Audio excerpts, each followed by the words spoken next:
Será possível viajar no tempo?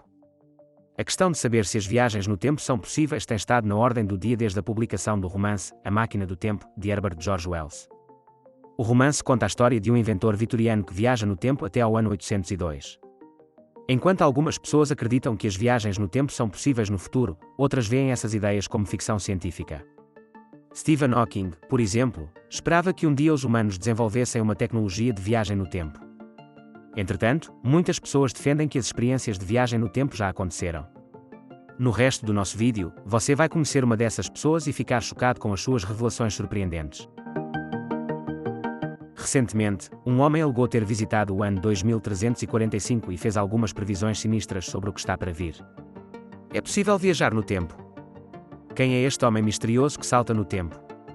Vamos examinar a história do homem que viaja no tempo e as suas terríveis profecias sobre o que nos espera a todos. Em criança, Albilek destacava-se por ser uma criança estranha. Nasceu em 1927 e era incrivelmente inteligente. A sua incrível memória e compreensão valeram-lhe a alcunha de enciclopédia ambulante, porque conseguia recordar palavra por palavra o que tinha lido recentemente. Aos 9 meses de idade, afirma ter ouvido uma conversa e compreendido completamente o que estava a ser dito. Antes de assistir ao filme de 1984, Philadelphia Experiment, a sua vida era muito típica. Não viu o filme quando saiu pela primeira vez. Foi em 1988 que finalmente assistiu ao filme. A história do filme é baseada na experiência de Filadélfia, alegadamente conduzida pela Marinha do Jawa durante a Segunda Guerra Mundial. O objetivo da experiência era proteger os navios de guerra da detecção por radar e torná-los invisíveis. No entanto, os resultados da experiência tornaram inesperadamente o navio verdadeiramente invisível e deslocaram a sua tripulação no tempo e no espaço. Depois de assistir ao filme, Al sentiu-se estranhamente familiarizado com o que tinha visto. Então, algumas memórias esquecidas começaram a reaparecer. Depois de se lembrar completamente da sua vida passada, Al descobriu que o seu verdadeiro nome era Edward Cameron e que tinha nascido em 1916. As pessoas que ele chamava de pais eram, na verdade, tutores legais nomeados para ele pelo Estado. Quando a sua memória regressou, uma das coisas que recordou foi a sua participação na infame experiência de Filadélfia. Segundo ele, o projeto começou em 1931 e ele e o seu irmão participaram durante a Segunda Guerra Mundial. Ele afirma que ele e o seu irmão testemunharam em primeira mão as experiências de 1943.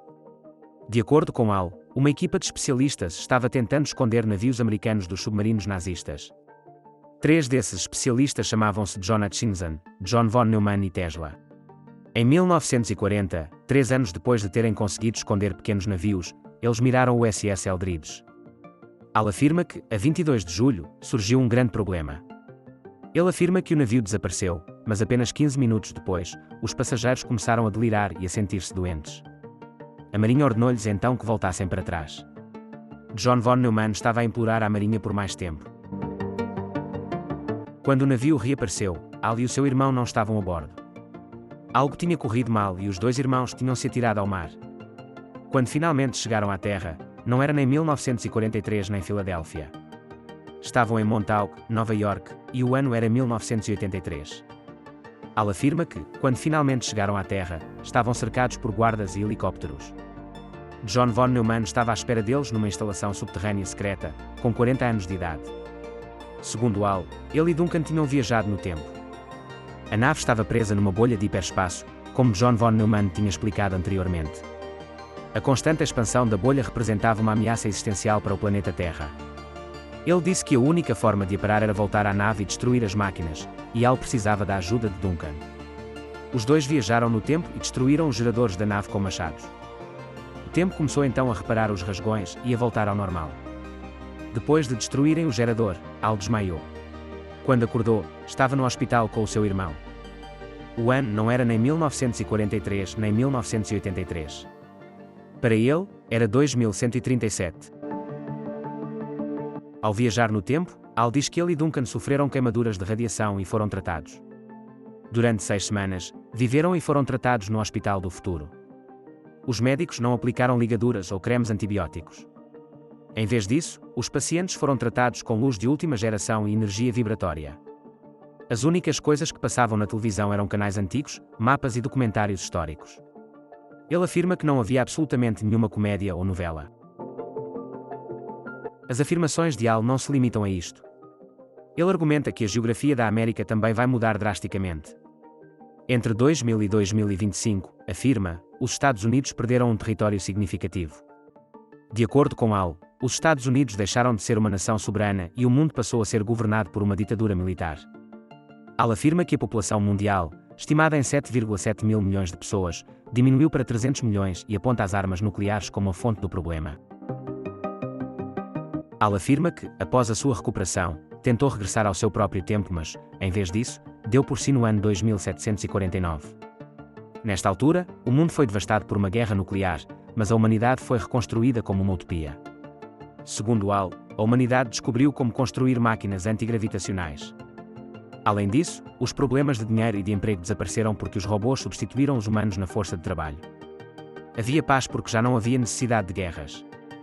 Depois, Alameda foi subitamente teletransportado para 1983. No entanto, o seu irmão sofreu efeitos secundários indesejáveis e morreu jovem. Al pediu aos seus pais que dessem à luz um segundo filho para que ele pudesse herdar as memórias e ideias de Duncan.